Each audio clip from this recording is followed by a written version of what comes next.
Alors, la valeur ajoutée de Beltuc, pour moi, Beltuc, au fil des années, est devenue la plus grande association de digital technology leaders en Belgique. Et pourquoi? Je pense que ça tient à deux facettes. La première, c'est les sujets qu'on traite, et la deuxième, c'est la façon de traiter les sujets, où on permet des échanges entre les collègues et amis qui partagent finalement les mêmes défis. Dans une présentation marketing standard, les gens présentent un case study qui est un success story. Quand on présente un projet dans le cadre de Beltuc, en fait, on explique aussi les facettes difficiles, les problèmes et la façon de les résoudre. Et c'est probablement cette partie-là qui est la plus intéressante pour les participants à la réunion. Alors, en 2016, les deux sujets qui sont des succès d'ailleurs, qui m'ont bien intéressé, c'est le Beltuc Cabinet et c'est toute la problématique autour de GDPR.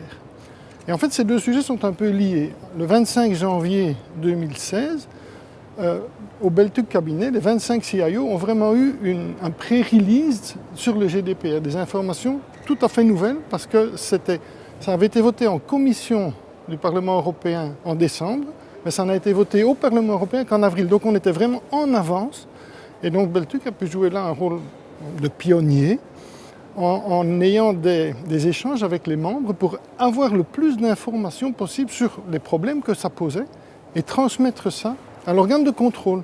Et l'organe de contrôle a ainsi pu déjà préparer des réponses et commencer à se préparer pour répondre. Et au fil de l'année, étape par étape, on a continué à donner des informations et continué à essayer d'obtenir des réponses de l'organe de contrôle. Et grâce à tout ça, maintenant, c'était le 24 janvier, donc un an après, finalement, on a fait un event qui s'appelait GDPR A New Path Towards Compliance, où on a eu plus de 200 membres qui sont venus participer. Alors aujourd'hui, en plus, on avait un nouveau Beltuc Cabinet sur GDPR où le secrétaire d'État Philippe de Backer est venu présenter l'avancement du travail et les changements qu'il va y avoir à la Commission de la vie privée. Donc c'est vraiment de la valeur ajoutée pour les membres. Alors pour 2017, là, il y a des nouveaux sujets qui sont à l'ordre du jour et je vais en prendre un seul qui est l'archivage électronique qualifié. L'année passée, le gouvernement a fait une loi très détaillée, très bien faite, et il manque le dernier maillon. Le dernier maillon, c'est comment obtenir l'agrégation, être le cachet qu'on fait de l'archivage qualifié. Et ça n'est pas défini dans la loi, et donc aujourd'hui, personne ne peut donner des services d'archivage qualifié.